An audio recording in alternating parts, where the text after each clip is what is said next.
Hey there. Thanks for joining me today on the Amanda Dake Show. I am here with my special guest, Bill Flynn. He is the head of Catalyst Growth Advisors. And I'm really excited to have some just really great conversation with him today. Thanks for being with me today, Bill.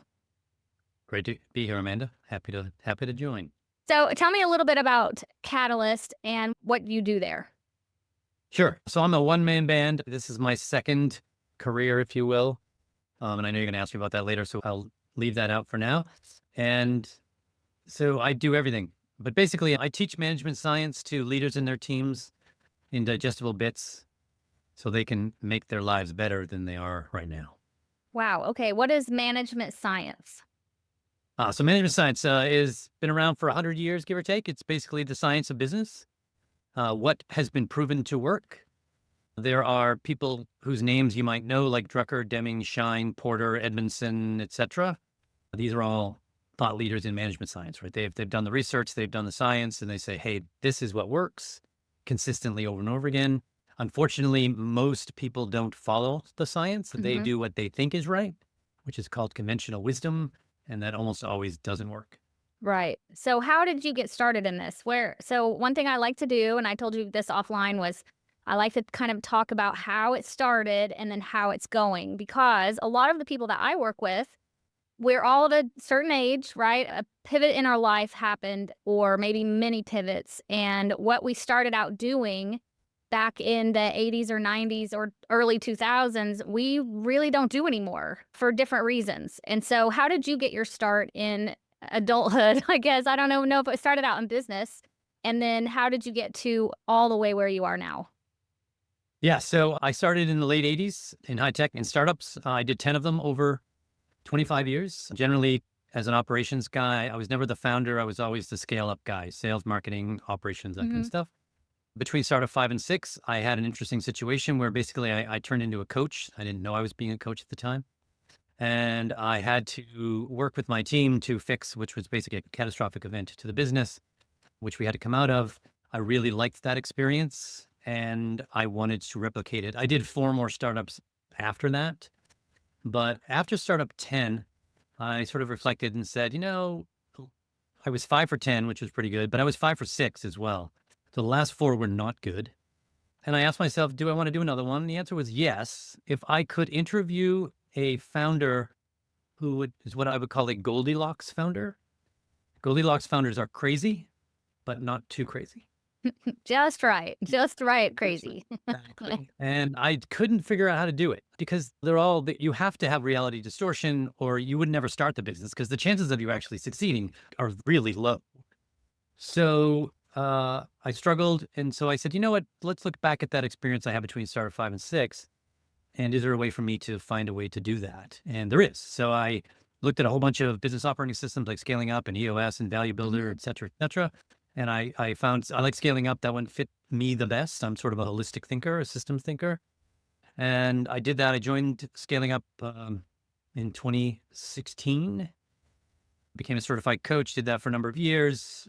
Was somewhat frustrated with the lack of future looking in the business. Basically Yeah. the book Byrne wrote 30 years ago, it's the same stuff he's doing today. I thought there were holes in it then. I also thought there wasn't a lot going on with it. So I said, is it worth the money that I'm paying? I basically learned everything I can. I joined a couple of other coaching organizations.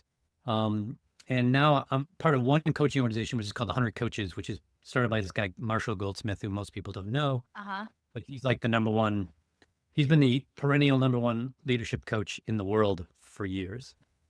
He's coached most of the Fortune 500 CEOs over his time, and it's a great group of people. So I love doing that. But that's sort of how I ended up where I am. And now I take that knowledge that I've acquired through research and through experience, and I teach it to other leaders.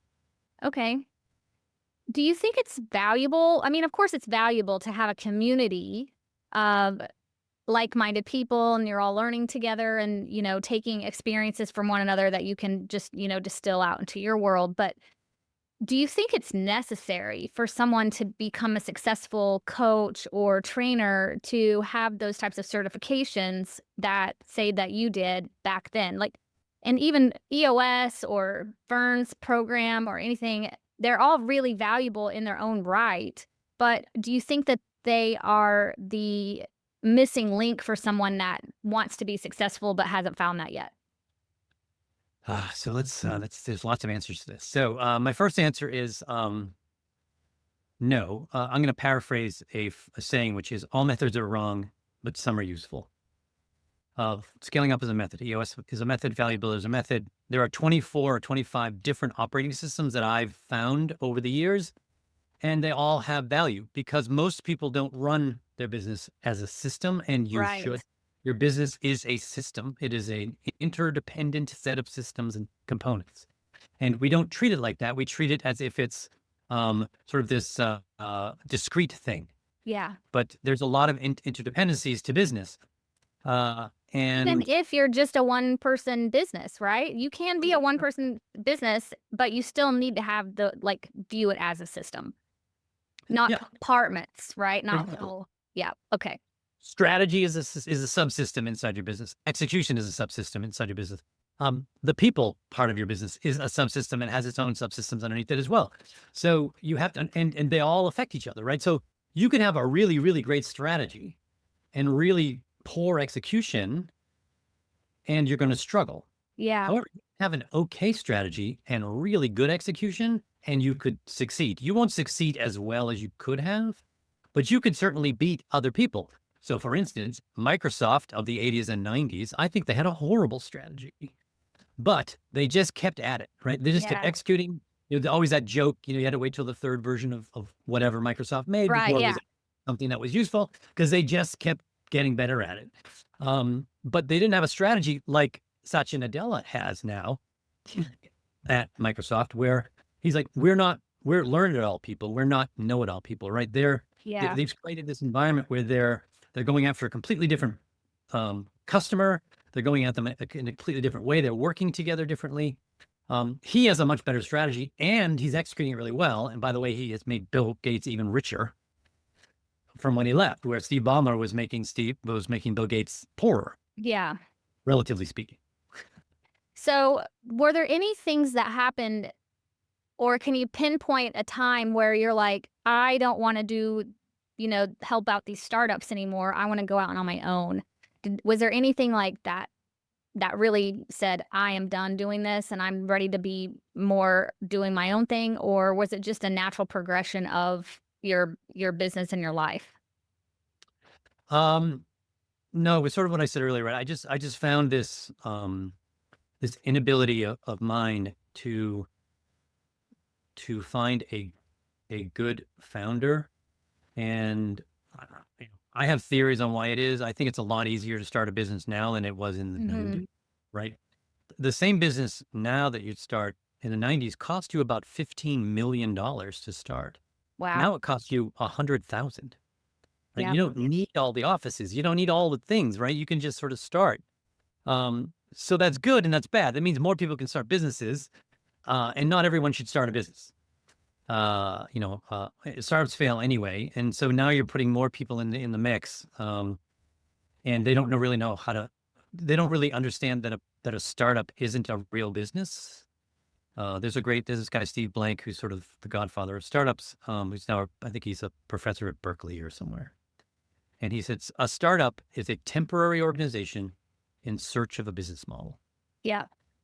And a lot of startup founders that I talk to, they don't do it as much anymore, but since I did 10 startups and was relatively well known in the Boston area, and even if they didn't know me, they saw that where I was and how they were successful. I was been through 2 IPOs, 7 acquisitions. There's sort of a lot of history that I have. They would say, what's your advice to me? And I always have the same advice. It's 2 things. One is solve a problem worth solving and solve it in a way that people will actually value it so they will pay you, and don't run out of money. Right. Those are the only things you have to worry about. So easy. Culture and, all these things. You don't have to worry about any of those things because you're not real yet.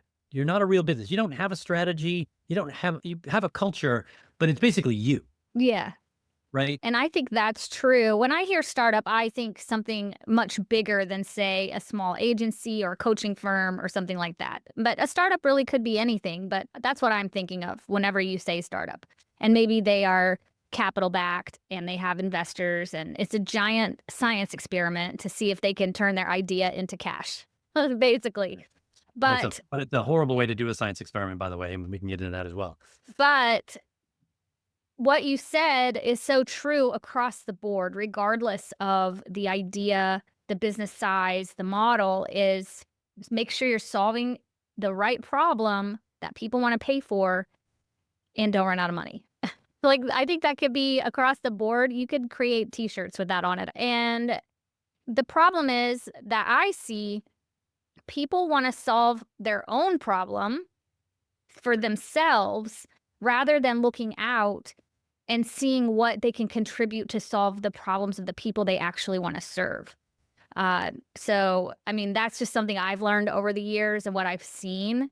Of course, you want to maybe solve a problem that you had and you did solve it for yourself, but you have to solve it through the lens of the actual people you're trying to serve and not just try to solve it so they can serve you. So that's just Yeah. Yeah, they don't serve you. no. The way you're going in, you're in the wrong perspective. You get the wrong Yeah. perspective, right? Well, so I think, I mean, what you said is true because you have to start somewhere. And generally, we start with dissatisfaction, right? It could be our own dissatisfaction, or it could be someone near to us, right? There are some businesses that are started like as an incubator, and a bunch of friends get together and say, "What kind of business should we start?" But I think that's more the exception than the rule. It's usually there's some dissatisfaction, and you either want to try to solve that, or you go to someone and say, "Hey, I think I have a really good idea, and will you give me some money or whatever?"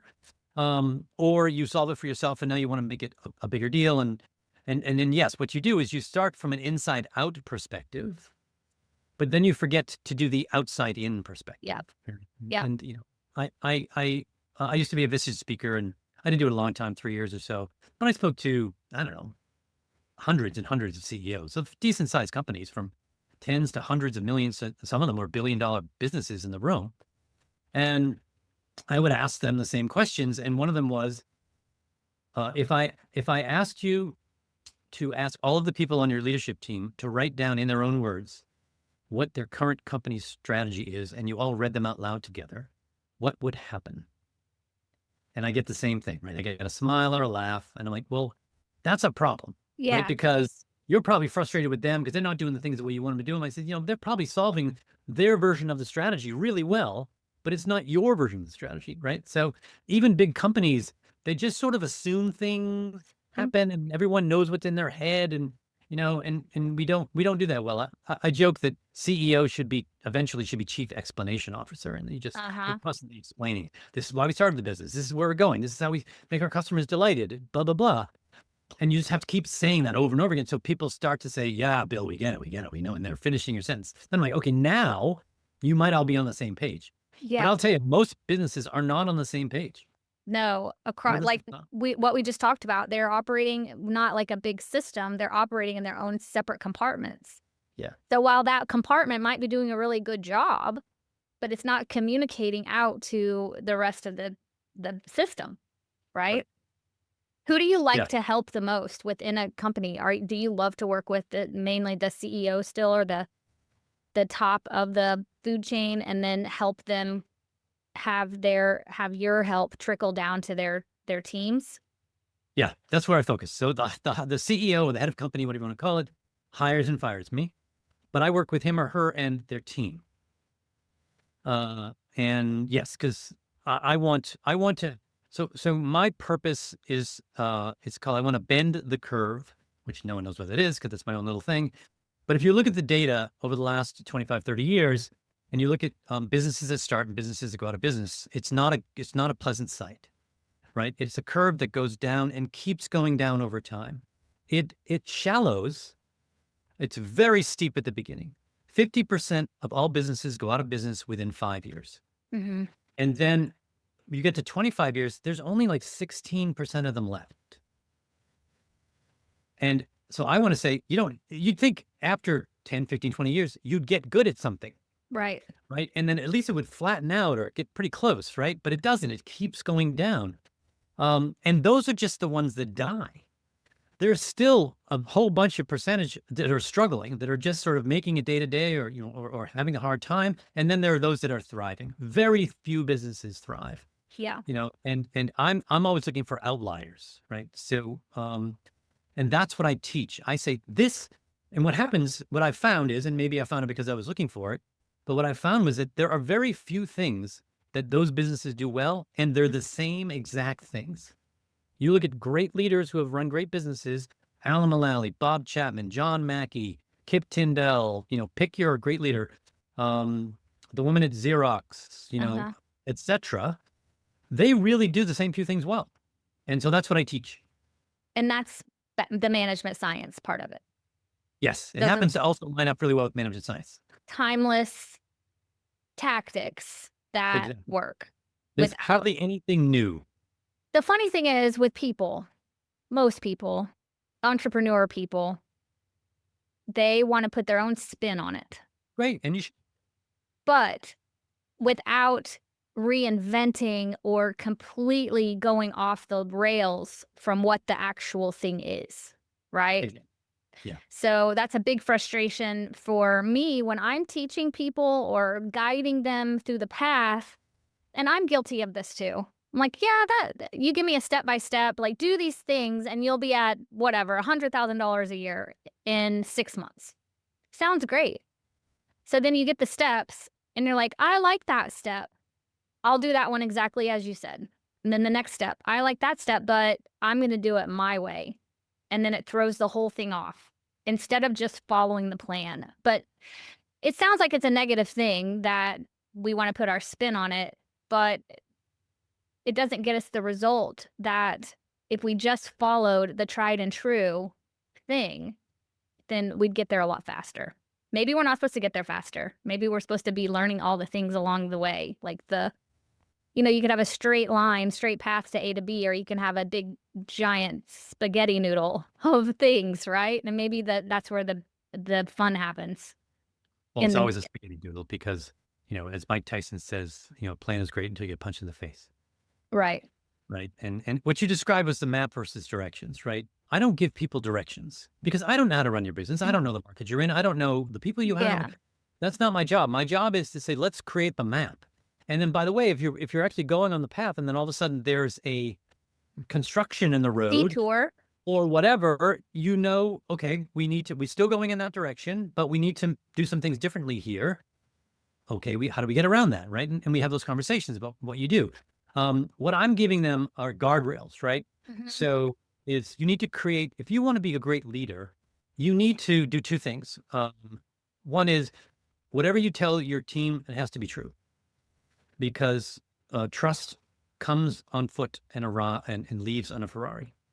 And it takes a long time to get it back if you lose it. So I always say, whatever you do, you can't tell them everything all the time, but whatever you do, tell them it has to be true. Because if they find out that it isn't, then you're now working against another headwind, and there's plenty of headwinds already. The second is they want to know, where are we going? And I asked my leaders out, where are we going? Well, how would you describe to someone when you have made it? And they don't know. Yeah. They don't know how to describe it. Well, we're going to have a computer on every desk. I'm like, but that's not vivid enough. It needs to be vivid. You need to paint a picture with words of this is what's going to happen. This is the impact that we're going to make in the world. And then they can say, great, I want to help you do that. Or you know what? I don't think I want to do that. And I'm going to Yeah. go do something else. And that's what you want, because you want people who believe what you believe.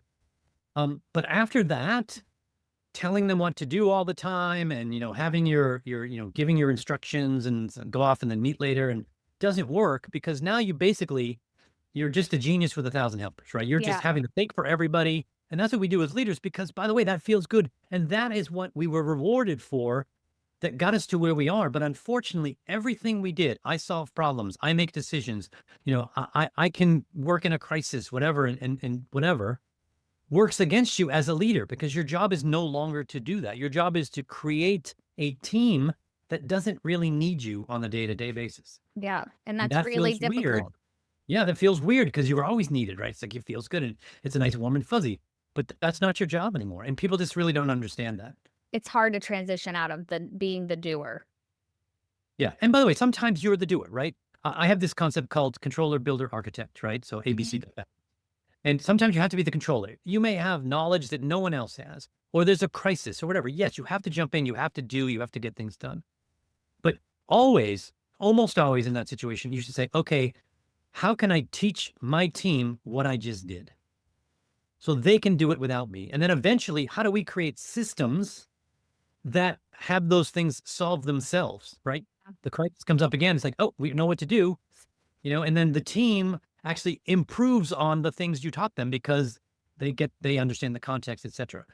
You always want to be moving towards the architect, but sometimes you have to play different roles. Right. And understanding which role you should be in when is really important. We almost always play the hero role, and that doesn't work to scale. You Right. can't scale hero. What size of companies do you like to work with the most?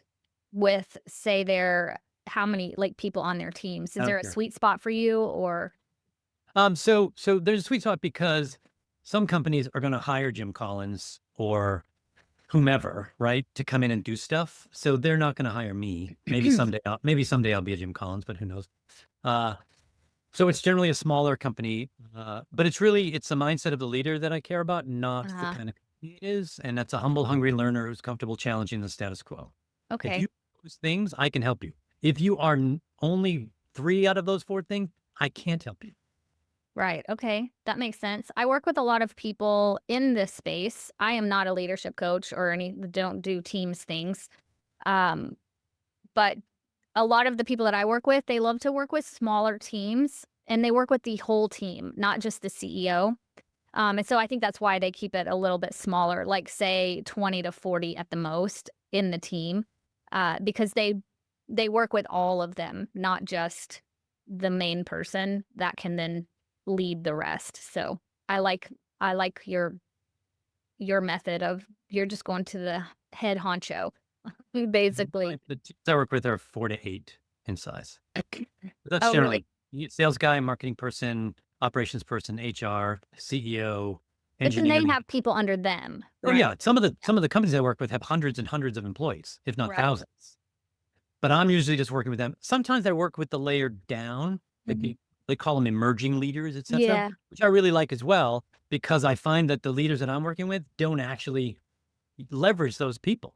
Uh-huh. By the way, you're not also bringing them up because at some point you're going to retire or die or retire, whatever, Yeah. or get business. And now you've got no one to replace you. You haven't built a bench of people who can come up, next man up, if you will, in the sports world.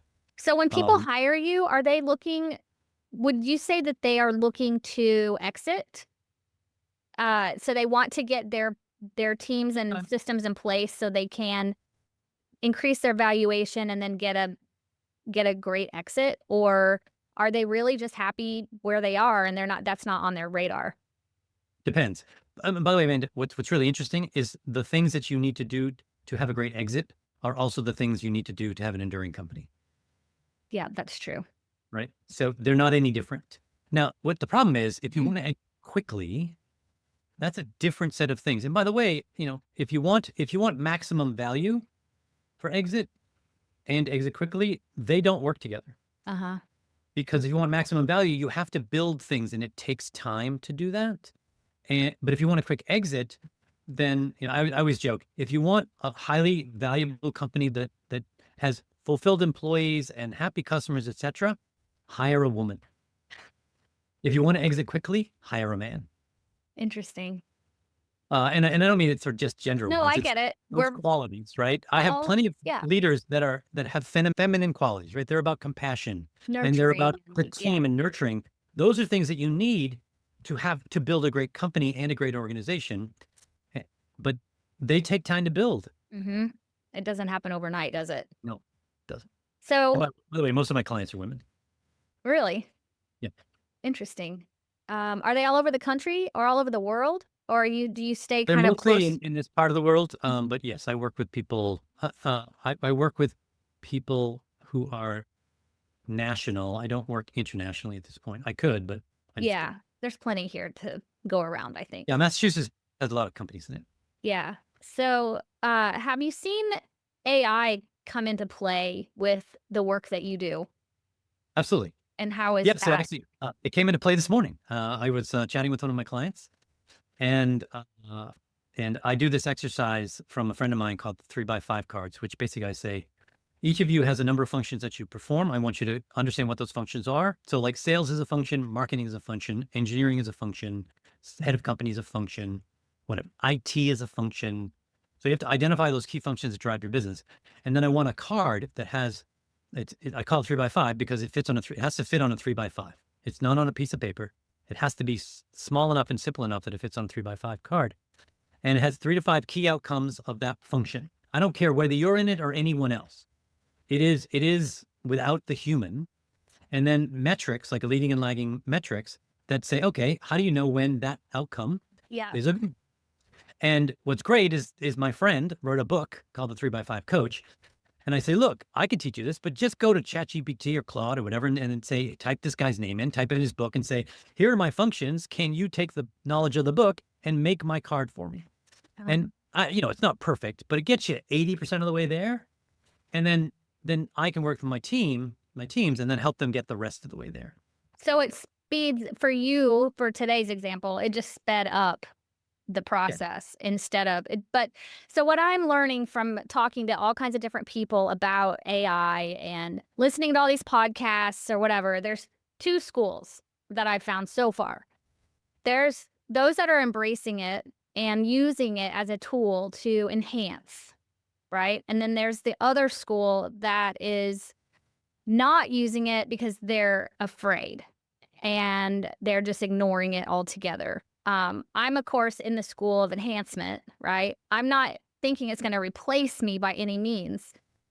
So do you ever hit any roadblocks whenever you are trying to help your clients integrate some of the AI into the things that you're doing with them, or even having them explore it to make their own systems better within their business? Yeah. So you missed a third group, which is automation only. Oh, right. The whole robot side. They're like, we're gonna replace jobs, or we're gonna be more efficient and have more margin and that kind of stuff. And that's a longer conversation. Yeah. I'll stick to your question. So most of the leaders that I work with want to leverage AI. The problem is they have no idea what to do, and they have no idea how to teach. They basically go to their team and say, "You need to use AI. Yeah. Figure it out." What does Right? that mean? They don't give them a lot of instructions, and even the instructions they give. So at the high level, what I say is, I say, look, here's what you at least need to start with, which is, I need you to go through all the things you do in a day or a week or a month, and find those things that you do over and over and over and over again. Those would be great candidates to leverage an AI tool. Now, of course, the problem is an AI. So I work with 3 tools. I work with Claude, ChatGPT, and Gemini. I describe them all the same way. They are a 14-year-old precocious boy who hallucinates, takes drugs, and lies. Right? So I'm constantly saying, what was that? I know you have to take a lot of it with a grain of salt. Exactly. But you if you also push have it- to become a master at your inputs. So you Yes. can't just throw in some stuff and hope it and know it's going to read your mind and give you back exactly what you want. That's what I've seen. People just throw in garbage, you're going to get out garbage. Like, it's not going to work. But you can keep pushing. Or you can actually start with garbage. Say, I don't really know what I want, and then just keep refining it. Yeah, And- people don't know they can talk back to it and keep saying, like, we don't use those words here, or I have no idea, you've gone off topic. Like, I have to tell it all the time to come back. I do the same thing. So I've actually written 6 books using AI. Really? And the creation process was fun. Although, again, it would throw out, I'd say, this is what I want to do. And so here's a chapter. Here's all the things I want to do. Can you give me a first draft? And then it'll have stuff in there. And I'll be reading. I'm like, okay, you have these things. They have these stats and all this stuff. And I said, is this true? Oh, no, I just made that up. Yeah. I That's extrapolated from the content or whatever. I said, this is a nonfiction book. There is no fiction in the book. Right. Take No out- makeup. No made up stuff.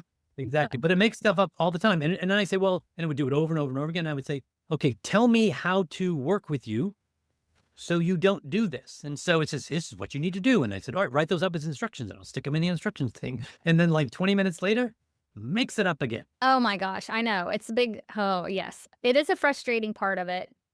Isn't But well, I as would you- never have written 6 books. So I have to sort of take the good true. with that. And even as well as you can train your own machine, right? To be like you and to talk like you and to do all the things, it still will go off off the rails sometimes. I think. I've had it happen to me. Yeah. Because it's more, so I actually asked it once. I asked, I can't remember which one I asked. I said, so why do you do this all the time?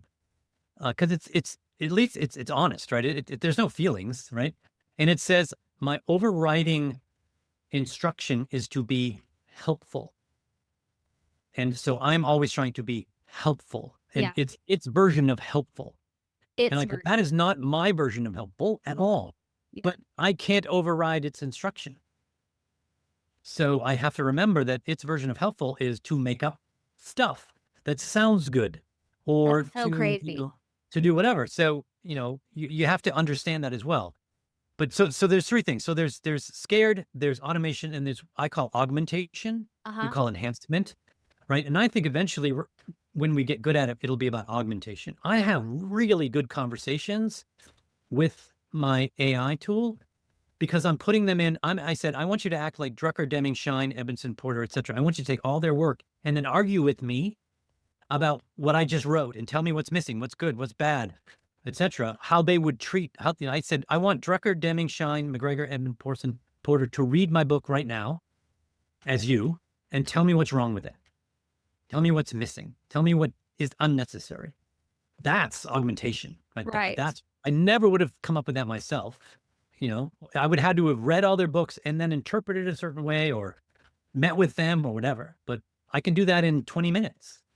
So could a CEO or founder or leader get equally as good guidance from an AI than they can from a person?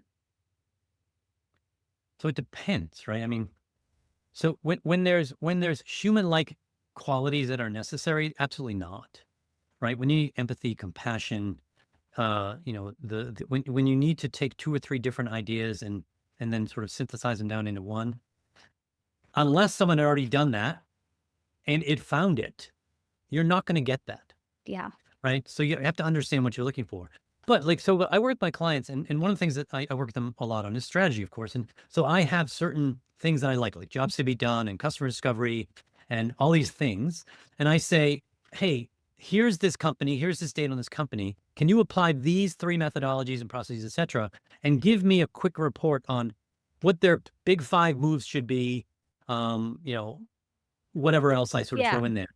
And I can do that in 15 or 20 minutes. And then I hand it to the CEO. I say, look, I'm not telling you to do this, but these are the kinds of things you should be looking at and looking for when you're doing your strategy. And they look at it and go, oh my God, this is wonderful.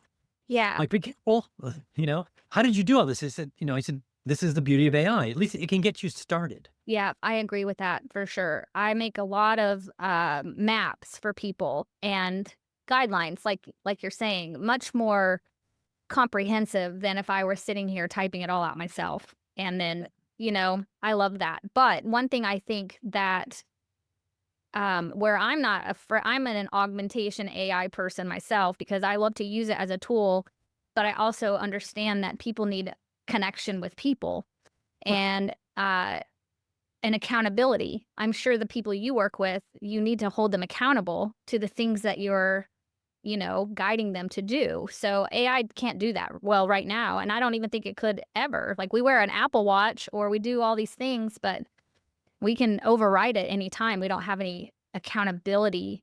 By the way, you can also override me if I were your accountability coach. Well, you Well, could, that but doesn't it'd be matter, right? You can absolutely use a tool to help you with accountability. You create the thing and you say, I want every day at 7 o'clock, I want you to ask me these 6 questions. And then, you go through and you're sort of holding yourself accountable. Now, whether you answer truthfully, whether you answer at all is totally up right. to you, right? That's so to be honest with you, I don't hold my clients accountable at all. Cause I'm like, you're an adult. I'm not Right. here to babysit you. I'm here to teach you stuff that is in your best interest. I'm not telling you what to do. You're figuring it out on your own, but I'm giving you the framework to work in. And if you don't do it, then I'm never going to make you do it anyway. So Right. I'm not going to spend time or energy or resource trying to convince you to be accountable. Now, what I will do, I'll show up every month and we'll do stuff. And just by the fact that I'm present is some level of accountability I think that's because I true. may have given you homework or whatever, in the past, and you're like, oh, I forgot to do that. I got to get bills coming. Yeah, got to get it done. But it is an indirect accountability. I do not do direct accountability. I don't want to do that. I would hate that. I don't want to be that person. It's micromanagey at that level, I think. I don't want to do that. Yeah. Yeah. So you started out in startups, kind of made a little pivot, sort of, to what you do now. Do you see yourself doing this for the rest of the time that you're working, or do you see maybe you have some other interests, like you said, the books and things like that? Do you have a vision for going out more and speaking again, or big book release events or things like that, or do you think you're pretty content where you are? So I want to bend the curve, and I won't. I'll have a small impact, right? I mean, these wonderful thinkers out there in the world have had small impact, so I can't imagine that I'm going to have much. But I like to have some. So all the things I teach my clients, I do for Mhm. myself. I have what's called a BHAG, which you may know, but your listeners may not. It's called a Big Hairy Audacious Goal. It was from Jim Collins, Good to Great, 1990, whenever he wrote that. And it says basically you need some sort of big thing that's hard to reach, but is motivating Yeah. and concrete. So mine is I want to touch a million lives, and Hmm. I have a formula that I use, right? So when I work with clients, I multiply every leader I work with by 64 because I believe that there are 4 or 5 people on your team. There are people in your family. And so I sort of worked out this math. I just sort of did an average Yeah. thing. Every book that I sell, I count as one, even though it's a little squishier, even squishier than my number, but it's something. Yeah. Uh, and then, there's other stuff. So I'm only at like 40,000. Okay. So we got a long way to go. And I'm constantly figuring out how can I do that. So that's one of the things I've always wanted to write books. And I shouldn't say that. I've always wanted to find a way to help people know what I know because I seem to be able to crystallize things, make them simple, and get to the point really fast. And I've been studying for 30 something years, right? Yeah. So I think Iacocca said, if you study something for 5 minutes a day for like 6 months, basically you're an expert in that. So I've been doing that for years. Yeah. And it seems when I talk to all these wonderful people, it seems that I'm pretty good. I have a pretty good idea of what's good. So I want to help people. Like, I just want to take what I know and make your life easier. So the way to do that is to reach more and more people. I do love the teaching aspect of it. Hmm. Um, so right now I do one to few, Yep. but I could also do a more classroom kind of thing where it's sort of a cohort type of thing where I actually have more. I could have 12 CEOs at a time, in Uh-huh. their teams and whatever. You've got the speaking, which to me is just sort of that's more diagnosis, right? Just say, get them thinking. You're not really helping them that much, but maybe someone says, oh, I should do something different. That's great. Yeah. But then I could do workshops and they can fight me in or Uh-huh. whatever. And then I have the books, and the books are all of my books are DIY books, right? They're all written the exact same way, which is state the problem, give them a quick solution right after that, give them a more comprehensive solution after that, and then tell them how to implement and sustain. All of my books are exactly the same way, typically around 12 chapters. And there are tools at the end of each book. So you can do it yourself if you want, which again, I think gives me, a network effect, Yep. right? If I sell a million books and a million leaders, or maybe let's say 100,000 leaders do that, I could never work with 100,000 leaders No. 10 years, like Yeah. individually. I could, but I'd probably be dead soon after that. That'd be Um, pretty hard. yeah, so that's sort of what I'm doing. Hmm. I've got the coaching, if you will, for lack of a better term. I've got the books, and the speaking stuff. That's sort of my income streams. Maybe I'll do a platform where you can like be certified in what I do, whatever. But to be honest with you, Amanda, I don't know that I want to do that. Yeah, I know. You get to the Seems like a point where lot of like, work. I don't know, that's a lot of work I there. don't want to do a lot of work. I don't want to work more than 100 days a year. I only work like 30 right now. Okay, that's really great. Who is that? Strategic coach. He does, Yeah, Dan Sullivan. yeah, he doesn't work a lot, but Yeah, a he bunch of my friends impacts know it a well. lot of people. Yeah. So Yeah. what you described to me was almost the 10x, a big, hairy, audacious goal, like the 2x to 10x kind of thing. So you're Yeah. thinking in the 10x terms. I'm going to challenge your math just a little and Sure. take it or leave it. When I was a teacher before I came into this world of, and now I'm just like, fully ingrained in helping people grow their businesses. My mission here is to help as many people as possible. I have not put a number on it, so I may consider doing that. When I was teaching in a classroom and say like I had 150 students all year long. So I got to impact 150 kids each Yep. year. So that's great, but when I came out on my own and started helping business leaders or experts create their things, I got to help that one person who then would turn and impact thousands with the thing that we built together. So my helping people turned to a more exponential number, right? Because I could help the one and they could go help hundreds or thousands or tens of thousands. So when you are helping the CEO, you're helping them and you're helping the people under them, but you're also helping them propel their mission of their business out to the hundreds or thousands or tens of thousands or hundreds of thousands of people that business is there to serve. So I think you could be much closer to your number than 40,000 if you Yeah. look at So it that way. agreed. But so that's not, but so I agree but that's not how I'm looking at it, right? Is yes, you can make better products but that's not that's not the goal I'm trying to achieve.